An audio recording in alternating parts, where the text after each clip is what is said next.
One of the things we don't really talk about when it comes to leadership is self-compassion. And that's because a lot of the stuff related to leadership we always talk about is external facing. In other words, it's the impact that we as leaders have on others. But the truth is that to be an effective leader, one of the things that you really have to be good at is managing your internal self. And self-compassion is one of those things that's not external facing, it's internal facing. But when you do a good job of that, the impacts are not only felt for you, but they are also felt with those around you. In fact, self-compassion is one of the most important things that you as a leader need to be able to master. Welcome to Great Leadership with me, Jacob Morgan. I'm the best-selling author of 5 books and a professionally trained futurist. I've worked with over 2,000 leaders around the world, and on this channel, I try to help you become the best leader that you can be, sharing tips, insights, research, and strategy that I have collected over the years through my work and my research.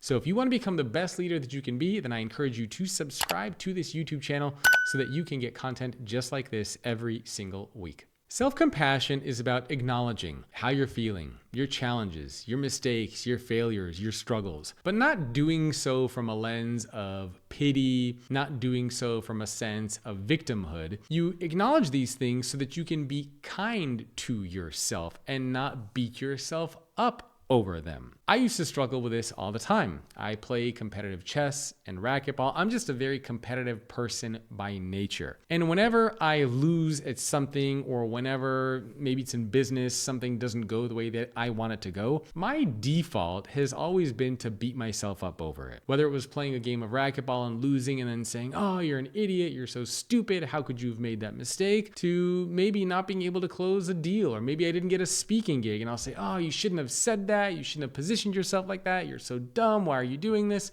That used to be my default all the time. I used to beat myself up. Now, thankfully, I have since changed my tune, but beating myself up, beating yourself up doesn't really help anybody involved. That's not what self-compassion is about.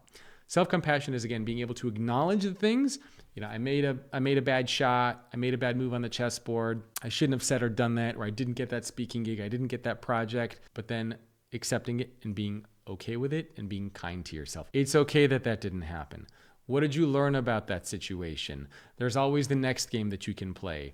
You always have the next point that you can fight for. So really, it's about how you talk to yourself internally. This is very important for me, not just on the work side, but also personally, because what I would notice is that when I would beat myself up over things, oftentimes what would happen is I would create these little bickering moments with my wife, Blake. And my wife, Blake, is very wise, and she would correctly acknowledge. And when I would get into an argument with her over something stupid, and whenever I would say something that she knows I didn't mean, instead of fighting back, she would say, I know you're only saying that to me right now because you're not being very kind to yourself. And she was usually right. Because I was beating myself up over something, I then wanted to look for other people around me that I could beat up as well. Whether it was somebody in my personal life, whether it was somebody on my team, whether it was somebody I was on the racquetball court with, whatever it was, when you beat yourself up, you also want to beat up people around you. And that's not really a very good approach to take. When I was working on my book, Leading with Vulnerability, I interviewed somebody named Dr. Anna Bruck. And I was asking her, why is self-compassion so important when it comes to vulnerability? And she told me that oftentimes what happens is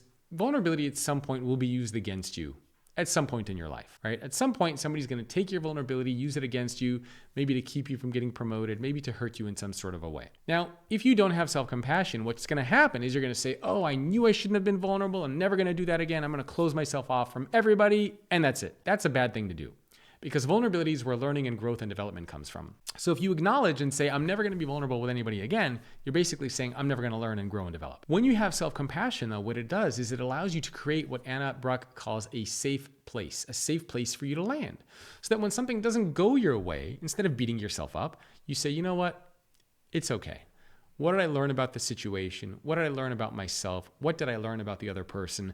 And how can I improve going forward? What did I learn about this experience that I can take forward to other experiences? But you're not going to have that unless you have self-compassion. Now, there are lots of benefits to self-compassion. Better decision-making, better emotional intelligence and regulation.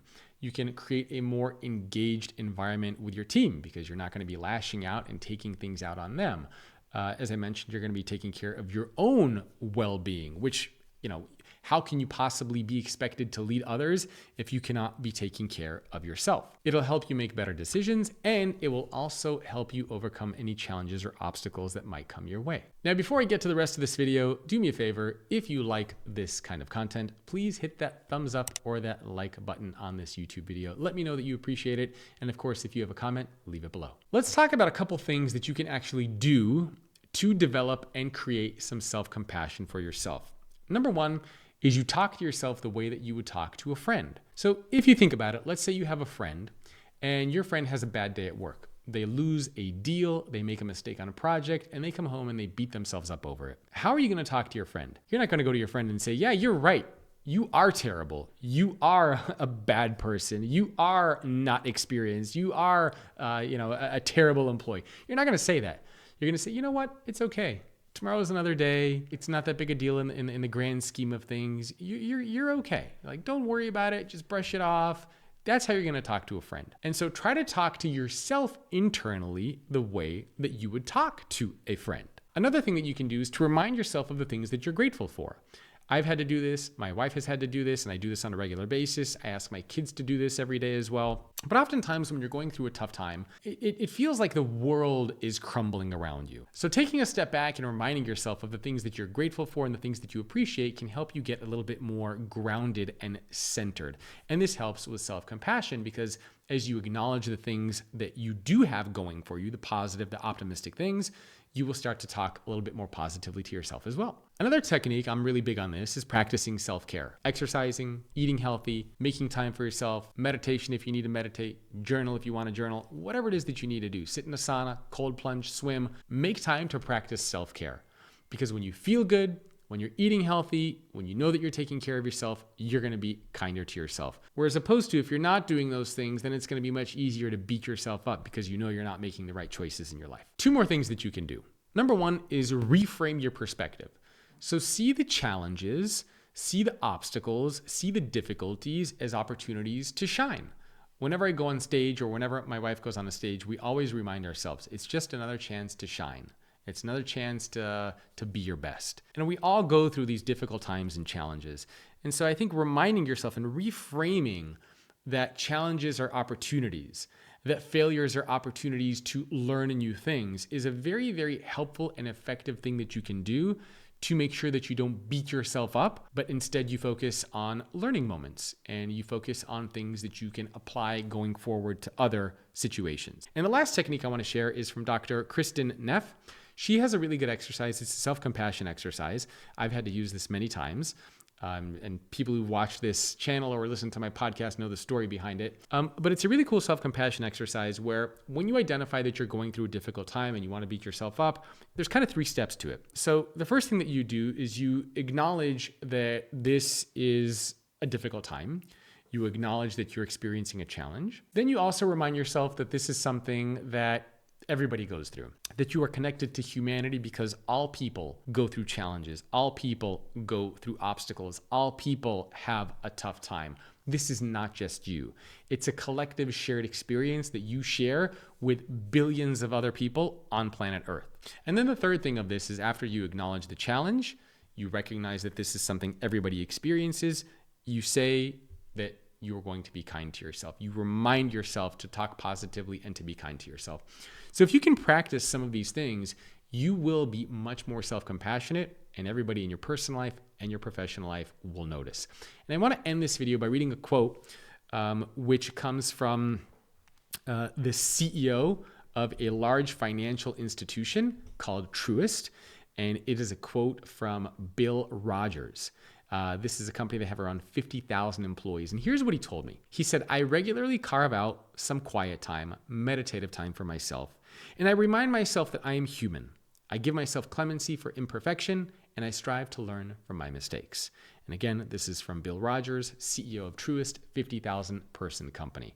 So this is important, not just for entry or mid-level leaders, but top executives, CEOs.